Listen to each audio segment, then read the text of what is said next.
Salam anak-anakku sekalian, selamat datang kembali dalam kelas pembelajaran online untuk kelas 12. Saat ini kita akan melanjutkan materi tentang damai sejahtera menurut Alkitab part yang kedua. Memahami makna shalom. Kata shalom dalam bahasa Ibrani biasanya diterjemahkan menjadi damai atau damai sejahtera. Dalam bahasa Yunani, bahasa yang digunakan dalam penulisan Perjanjian Baru, kata ini diterjemahkan menjadi eirene. Dalam bahasa Ibrani tadi shalom, kalau dalam bahasa Yunani eirene. Kata shalom atau damai sejahtera sering digunakan untuk memberikan salam kepada sesama.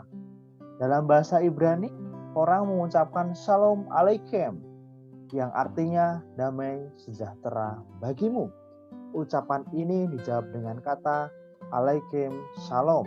Jadi saat orang menyapa orang lain dengan berkata shalom aleichem, kemudian dibalas aleichem shalom. Kata ini mirip sekali dengan kata assalamualaikum atau assalamualaikum dan waalaikumsalam dalam bahasa Arab. Kita tidak perlu heran, bahasa Arab memang berasal dari rumpun yang sama dengan bahasa Ibrani. Seperti halnya bahasa Tagalog dengan bahasa Indonesia. Dalam bahasa Arab, kata shalom diterjemahkan menjadi salam. Ya, salam dalam bahasa Ibrani, kalau dalam bahasa Arab salam. Kata yang sama yang digunakan dalam bahasa Indonesia yang sangat diperkaya oleh kosakata dari bahasa Arab karena pengaruh. Nah, kata ini dapat kita bandingkan dengan salam. Dalam bahasa Batak itu horas, kalau dalam bahasa Nias ya ahohu. Susah ya bacanya ya. Ya ahohu. Ya, itulah seperti itu. Dalam bahasa Batak kita sering banget melihat itu. Jadi kita tidak asing kalau dalam bahasa Ibrani salam aleichem dibalas aleichem salam. Seperti juga dengan dalam bahasa Arab assalamualaikum waalaikumsalam. Sebenarnya itu cuma sekedar bahasa, tapi makna dari ucapan tersebut adalah sama. Alkitab menerjemahkan kata shalom menjadi damai sejahtera, bukan semata-mata damai saja. Ya, damai, bukan seperti itu, tapi damai sejahtera. Meskipun kata shalom itu sendiri memang berarti damai atau perdamaian, arti kata shalom memang jauh lebih sejahtera keadaan, bagaimana hatimu, perasaanmu, apa yang kamu rasakan itu sangat nyaman, aman, tentram, merasa kanan dan merasa. Makna shalom berikut ini adalah berjumlah kata atau konsep yang digunakan untuk menerjemahkan kata shalom sehingga kita dapat membayangkan kekayaan makna yang tadi. Pertama, shalom bisa ada hubungannya dihubungkan dengan terjadinya persahabatan. Shalom antara sahabat berkaitan dengan hubungan yang akrab. Zakaria 6 ayat 13. Dalam Mazmur 28 ayat 3, orang diingatkan akan sahabat yang mulutnya manis, tetapi niat hati. Ya. Janganlah menyeret aku bersama-sama dengan orang fasik ataupun dengan orang yang melakukan kejahatan, yang ramah dengan teman-temannya, tapi yang hatinya penuh dengan jahat.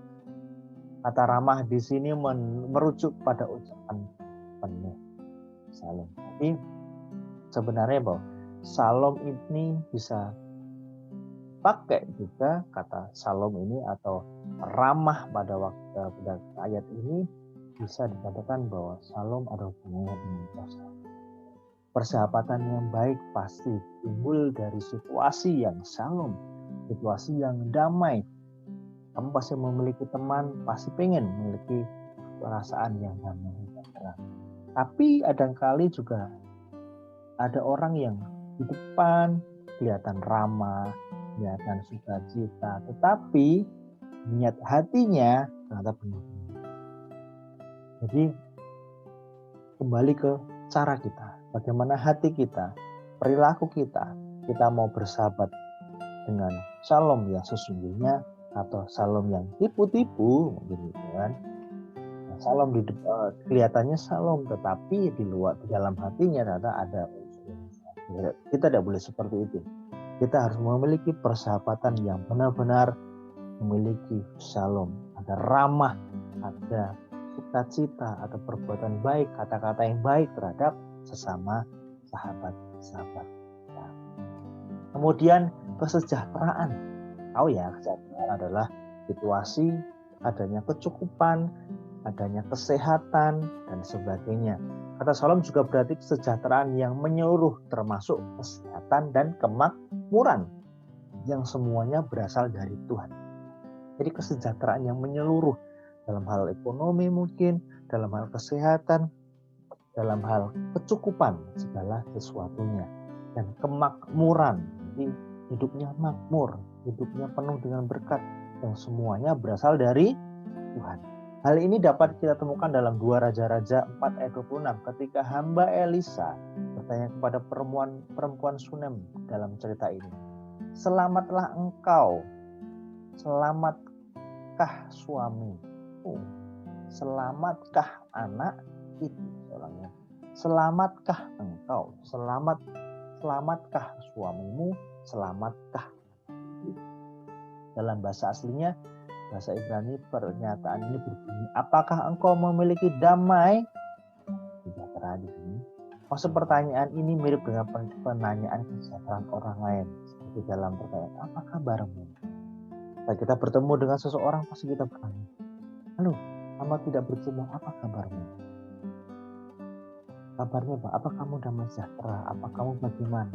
Sebagainya. Maksudnya tentu bukan hanya sekedar menanyakan berita tentang orang yang dimaksud, melainkan menanyakan keberadaan menyeluruh orang tersebut. Saat kita sudah lama tiba-tiba bertemu dengan teman kita yang sudah lama tidak ketemu, dengan saudara kita yang sudah lama tidak, pasti kita bertanya, hei, apa kabarmu? Hei, bagaimana kabarmu saat ini? Pekerjaanmu, keluargamu seperti apa? Apa kamu sudah punya anak atau belum? Bagaimana sekarang karirmu dan sebagainya? Pasti menanyakan seluruh tentang kesejahteraan. Jadi bagaimana kamu kabarnya? Jadi memakai kata Shalom. Jadi Shalom bisa dihubungkan juga tentang kesejahteraan. Bagaimana kita juga ingin saat damai sejahtera itu ada dalam kehidupan kita. Itu mencakup kesejahteraan. Kita tidak kekurangan, kita tetap sehat, kita hidup makmur dan sebagainya. Dan kita saat bertanya dengan orang lain, hai, Shalom, damai sejahtera, bisa digunakan juga, apa kabarmu? Apa kamu baik-baik saja dan sebagainya. Dan ada ucapan doa supaya orang yang kita katakan Shalom mendapat damai sejahtera. Kemudian yang ketiga, keamanan. Dalam kitab Yesaya, ya ini salah ya. Yesaya juga menuliskan hubungan antara hidup yang benar di hadapan Allah yang akan menghasilkan keamanan, ketentraman. Yesaya menuliskan demikian, di mana ada kebenaran di situ akan tumbuh damai sejahtera. Dan akibatnya kebenaran ialah ketenangan dan ketentraman untuk selama-lamanya. Bangsaku akan diam di tempat yang damai, di tempat tinggal yang tentram, di tempat peristirahatan yang aman. Yesaya 32 ayat 3-18. Dalam Perjanjian Baru, Yesus mengatakan, apabila seorang yang kuat dan yang lengkap bersenjata menjaga rumahnya sendiri, maka amanlah. En eirene dalam bahasa Yunani, segala miliknya. Jadi aman segala miliknya. Eirene, en eirene segala miliknya. Jadi Shalom di sini ada hubungannya dengan situasi aman, tentram, di mana saat tumbuh damai sejahtera itu akibatnya kebenaran ialah ketenangan dan ketentraman. Jadi saat ada kebenaran, muncul ketenangan, muncul ketentraman untuk semua. Di mana ada kebenaran di situ akan tumbuh damai sejahtera. Dan akibatnya apa? Kebenaran ialah ketenangan dan ketentraman. Jadi setiap kita pasti butuh keamanan. Kamu katakan, oh ya saya baik-baik saja, saya nyaman. Tapi saat kamu hidupnya tidak aman, kamu ada ancaman, merasa tidak nyaman dengan lingkungan dan sebagainya. Apakah ada shalom dalam hidup? Shalom di sini keadaan di mana kamu merasa aman, nyaman, tentram, tidak ada bahaya. Dan dalam perjanjian baru pun Yesus mengatakan, apabila seorang yang kuat dan yang lengkap bersenjata menjaga rumahnya sendiri, maka amannya. Bagaimana hidup kita dalam Tuhan, dalam Lukas. Dan yang keempat, ini penting sekali, bahwa shalom adalah tentang keselamatan. Bahwa hidup kita selamat karena siapa? Tuhan. Hubungan antara keselamatan dan perdamaian menjadi lebih jelas lagi bila kita melihat bagaimana perjanjian baru memaknai karya keselamatan ini. Kita merasa aman dan damai, yakin bahwa kita selamat, kita merasa damai, kita tak perlu khawatir, was-was apa yang akan terjadi karena hidup kita sudah selamat. Tetapi sekarang dalam Kristus Yesus, kamu yang dahulu jauh sudah menjadi oleh darah Kristus. Kita tahu ya, hubungan manusia dengan Tuhan dulu jauh karena terpisah, adanya dosa yang memisahkan Tuhan dengan kita. Dan sekarang sudah menjadi dekat karena darah Kristus. Karena dialah damai sejahtera kita yang telah mempersatukan kedua pihak dan yang telah merubuhkan tembok pemisah, yaitu persatuan. Adanya persatuan kita dengan Tuhan, adanya tembok pemisah, adanya jurang pemisah, tetapi kita sudah dipersatukan. Sebab dengan matinya sebagai manusia, ia telah membatalkan hukum Taurat dengan segala perintah dan ketentuannya untuk menciptakan keduanya menjadi satu manusia di dalam dirinya, dan dengan itu mengadakan damai, dan untuk mendamaikan keduanya dalam hati dengan Allah oleh salib, dengan melenyapkan persekutuan pada salib itu. Ia datang dan memberitakan damai sejahtera kepada kamu yang jauh dan damai sejahtera kepada mereka yang dekat. Karena oleh Dia kita kedua pihak dalam satu roh boleh jalan masuk Bapa. Efesus 2:13. Karena shalom itu karena damai, karena Dialah damai sejahtera. Yesus adalah damai sejahtera. Karena pengorbanan Tuhan kita di shalom membawa keselamatan. Siapa shalom? Tuhan. Dan tadinya hubungan kita jauh dari Tuhan, kita diselamatkan, kita dipersatukan. Di sini jelas bahwa keselamatannya diberikan oleh Tuhan Yesus bagi kita, telah menciptakan juga perdamaian antara orang-orang yang dulunya jauh dan saling terasing serta bermusuhan. Keselamatan yang dikerjakan oleh Tuhan Yesus, keselamatan yang utuh yang meliputi kehidupan jasmani dan rohani, yang mencakup masa depan tetapi tetap berlaku di masa kini dan jadi rangkuman dari materi. Memahami arti damai sejahtera akan menolong kita untuk lebih mengerti bagaimana cara mengukur apakah suatu komunitas jemaat memiliki damai sejahtera dan memberlakukannya dengan hari-hari. Tadi ada 4 poin ya. Yang terakhir adalah keselamatan. Apakah kalian sudah memiliki damai sejahtera? Keamanan, kesejahteraan, persahabatan, dan kesehatan. Kita bisa mengukur apakah dalam kehidupan kita ada damai sejahtera atau tidak. Dari keempat hal tersebut, minimal 4 hal tersebut. Jikalau kita memberlakukan kehendak Allah, maka damai sejahtera akan hadir dalam hidup kita.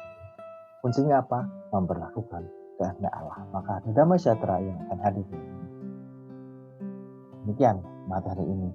Jika kalian memahami pentingnya damai sejahtera dalam hidupan kita, supaya hidup kita aman, tentram, adanya keselamatan. Kuncinya lakukan kehendak Tuhan dalam hidup. Dan selamat belajar, selamat menerapkan untuk memberlakukan kehendak Allah dalam kehidupan kalian dan nikmat damai sejahtera yang daripada Tuhan. Demikian materi kali ini. Tuhan Yesus memberkati kita semua. Shalom.